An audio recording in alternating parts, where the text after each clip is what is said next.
Saudara-saudariku yang terkasih, salam sejahtera bagi kita semua. Dalam tayangan saya kali ini, saya ingin berbagi 4 hal dalam mana orang Kristen itu gampang menjadi mualaf. Yang pertama, tidak mampu menjawab ketika diberondong pertanyaan mengenai iman Kristiani. Misalnya mengenai mengapa patung disembah, mengapa Maria disembah, mengapa Yesus yang manusia itu dituhankan, mengapa Tuhan bisa mati, mengapa Allah ada 3, mengapa Tuhan punya anak, siapa bidannya, dan lain-lain. Saudara-saudariku, saya ingin mengatakan bahwa semua orang itu bisa membuat pertanyaan, tetapi tidak semua pertanyaan itu benar untuk ditanyakan. Jangan cepat untuk berhasrat menjawab pertanyaan itu, sebab isi otak dari orang yang bertanya itulah yang mestinya direvisi dulu sebelum kita menjawab pertanyaannya. Seberapa hebatnya dan seberapa seriusnya kita menjawab pertanyaan-pertanyaan mengenai iman yang seringkali ditanyakan oleh orang-orang yang berbeda agama dengan kita, itu tidak akan masuk dalam perhatian mereka. Sebab mereka tidak sedang sungguh bertanya. Mereka sedang menuduh dan sedang membahasakan kebencian mereka kepada kita. Mereka itu seperti anak SD yang mengejek-ejek seorang mahasiswa. Semakin ditanggapi, semakin mengejek. Motif mereka bukan sungguh bertanya. Hal ini sering dialami oleh Yesus. Mereka menjebak Yesus dengan pertanyaan-pertanyaan. Sudah sangat jelas sebenarnya iman kekristenan, iman Katolik itu tidak seperti yang mereka tuduhkan. Sudah berulang kali dikatakan kita tidak menyembah patung. Sudah berapa kali dan sudah demikian sering kita mengatakan bahwa kita tidak mentuhankan Yesus. Yesus itu memang Allah yang menjadi manusia. Kita tidak menyembah Maria, kita tidak menyembah 3 Allah. Orang Kristen itu beriman akan Allah yang Esa. Kita tidak menyembah 3 Tuhan. Ungkapan anak Allah itu tidak berarti Allah itu beranak, dan seterusnya. Tetapi orang tidak akan menggubris jawaban-jawaban kita tersebut, karena fokus mereka adalah menuduh dan membenci. Sebuah pertanyaan yang muncul dari kedewasaan, itu pasti disertai dengan rasa hormat, dengan penghargaan, dan tidak mencari-cari persoalan. Tetapi anak ingusan itu tidak akan memiliki karakter yang mulia seperti ini.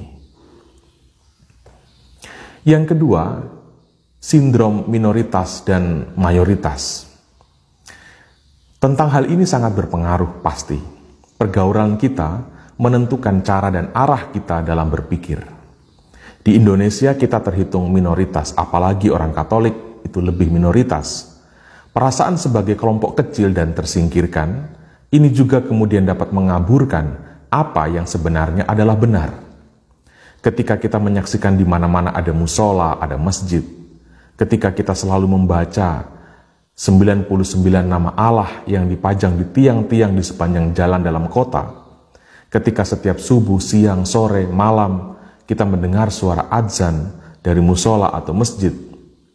Ketika kita melihat orang berkerudung hampir di setiap saat di sekolah dan di kantor.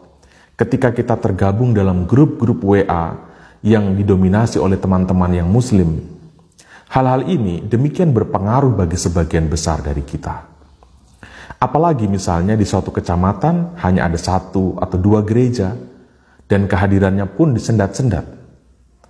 Tetapi patut diamati dan dikagumi serta patut untuk disyukuri bahwasanya sekalipun di tengah mayoritas yang kuat dan yang fanatik, tetapi begitu banyak umat beriman Kristen di Indonesia, baik Protestan maupun Katolik, yang sangat militan kehidupan imannya. Saudara-saudariku, apa yang dikagumi dan apa yang dianggap benar oleh banyak orang, belum tentu itu yang dikagumi dan dipandang benar oleh Allah. Jangan meletakkan dasar kebenaran pada selera mayoritas. Kebenaran itu otonom. Sekalipun kebenaran itu sering tersandra, tetapi kebenaran tidak akan pernah mampu untuk dimusnahkan. Jangan berpegang pada selera umum.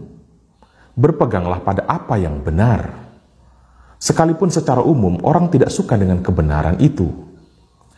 Kebenaran iman kekristenan itu mahal harganya.